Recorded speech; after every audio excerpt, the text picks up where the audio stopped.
আসসালামু আলাইকুম ওয়া রাহমাতুল্লাহি ওয়া বারাকাতুহু। কবরের ভেতর থেকে মেয়ের কণ্ঠে আওয়াজ আসছে, আমি বেঁচে আছি, আমাকে বের করো।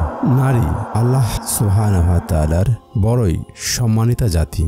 নারীকে আল্লাহ সুবহানাহু ওয়া তাআলা অনেক সম্মানের আসনে সমাসীন করেছেন। তাদের সম্মানের কথা বলতে গিয়ে আল্লাহ সুবহানাহু ওয়া তাআলা পবিত্র কোরআনুল কারিমে একটি সূরা নাজিল করেছেন। নারীদের পদতলে দিয়েছেন সন্তানের জান্নাত। তবুও কি নিজেকে একটু সম্মানের জায়গায় রাখা যায় না? মহিয়াসী নারী, নাম তার আসিয়া।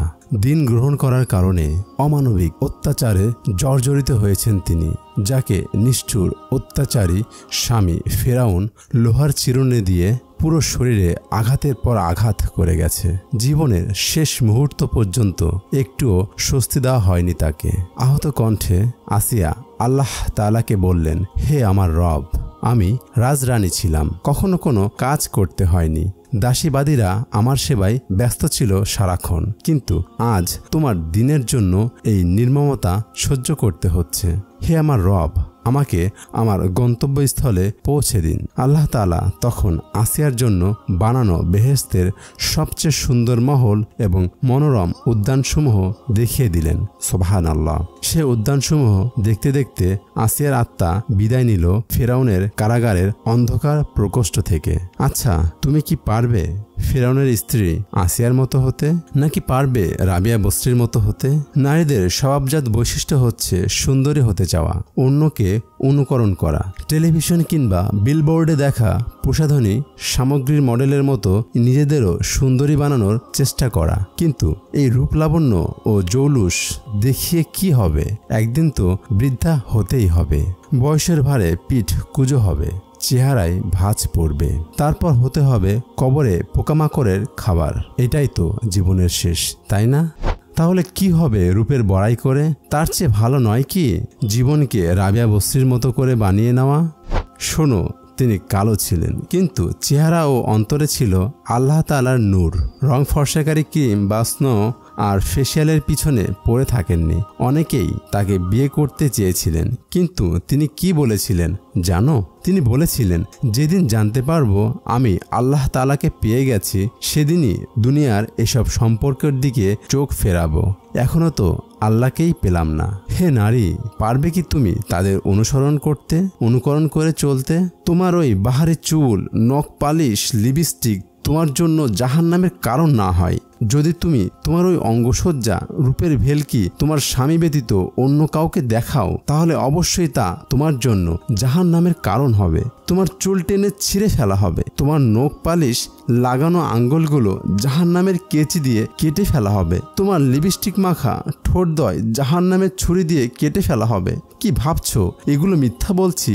না, মোটেও না। কোরআন ও হাদিস থেকে বলছি, আর কোরআন ও হাদিস মিথ্যা নয়। আল্লাহ রাসূল সাল্লাল্লাহু আলাইহি ওয়াসাল্লাম হাদিসে ইরশাদ করেন, জাহান্নামের অধিবাসীদের মধ্যে অধিকাংশই হবে নারী। তার একমাত্র কারণ হবে বেপর্দা ও স্বামীর অনুগত না হওয়া। হে বোন, চলো তোমাদের একটা ঘটনা বলি। মানব চোখে দেখা এক নারীর বিভীষিকাময় কবরের আযাবের ঘটনা। মনোযোগ দিয়ে শোনো।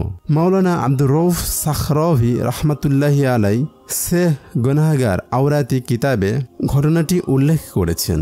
জনক এক ব্যক্তি গিলগিট নামক এলাকা দিয়ে যাচ্ছিলেন। তিনি যে পথ ধরে হাঁটছিলেন সে পথে ছিল এক কবরস্থান। হঠাৎ তিনি কবরস্থানের ভেতর থেকে আওয়াজ শুনতে পেলেন। আওয়াজটি ছিল এমন, আমাকে কবর থেকে বের করো, আমি জীবিত। লোকটি এমন আওয়াজ শোনার পর ভয় পেয়ে গেলেন ও ভাবলেন হয়তো মনের ভুল ছিল এটা। আবার হাঁটতে শুরু করলেন তিনি। 2-4 কদম হাঁটার পর পুনরায় সে আওয়াজ শুনতে পেলেন। এবার তিনি থামলেন, খোঁজ করলেন। আশপাশ থেকে খোঁজার পর বুঝতে পারলেন যে এ আওয়াজ কোনো এক কবর থেকে আসছে।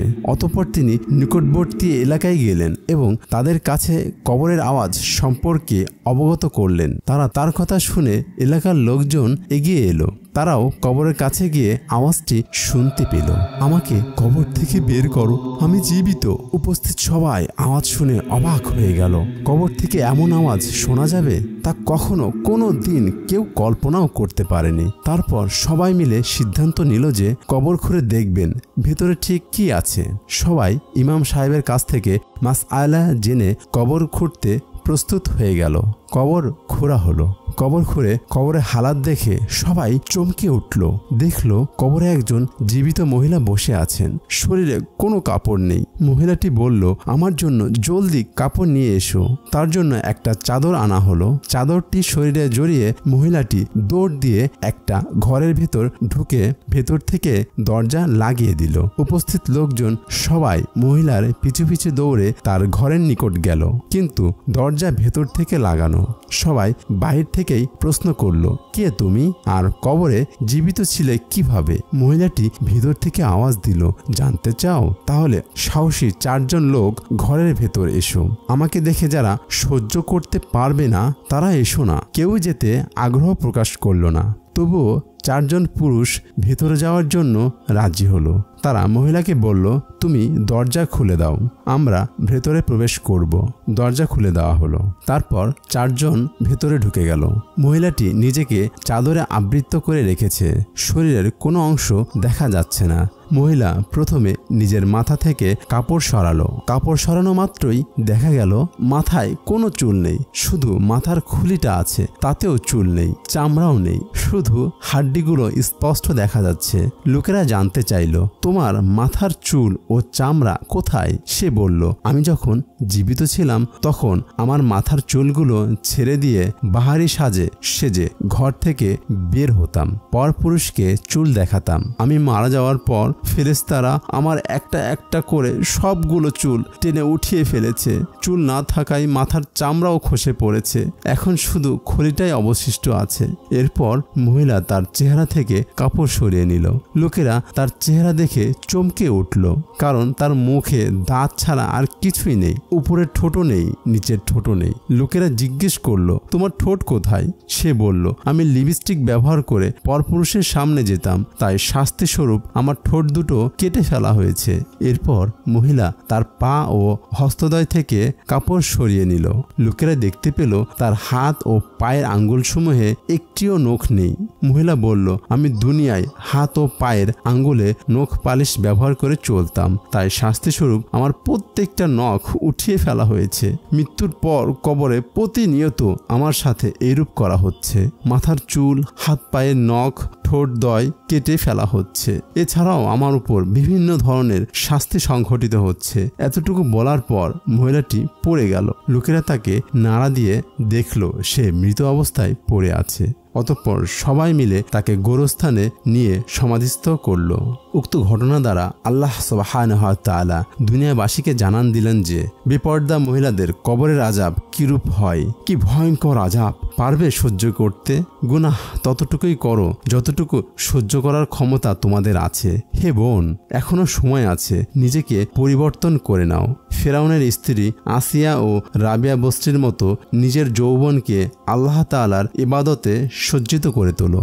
আল্লাহ রাসূল সাল্লাল্লাহু আলাইহি ওয়াসাল্লাম হাদিসে ইরশাদ করেন, হযরত ইবনু আব্বাস ও ইমরান ইবনু হুসাইন রাদিয়াল্লাহু তাআলা আনহু থেকে বর্ণিত, নবীজি সাল্লাল্লাহু আলাইহি ওয়াসাল্লাম বলেছেন, আমি বেহেশতের মধ্যে তাকিয়ে দেখলাম তার অধিকাংশই গরিব লোক, আর জাহান্নামের দিকে তাকিয়ে দেখলাম তার অধিকাংশই মহিলা। তাই এখনো সময় আছে তওবা করে রবের দিকে প্রত্যাবর্তন করার, সিরাতে মুস্তাকিমের পথে চলার। তবেই তো আখিরাতে নাজাত মিলবে, ভূষিত হবে সর্বোচ্চ জান্নাতের উষ্ণ সংবর্ধনায়। আল্লাহ তাআলা আমাদের সবাইকে উক্ত ঘটনা থেকে শিক্ষা নেওয়ার তৌফিক দান করুক। আমিন। আসসালামু আলাইকুম ওয়া রাহমাতুল্লাহি ওয়া বারাকাতুহু।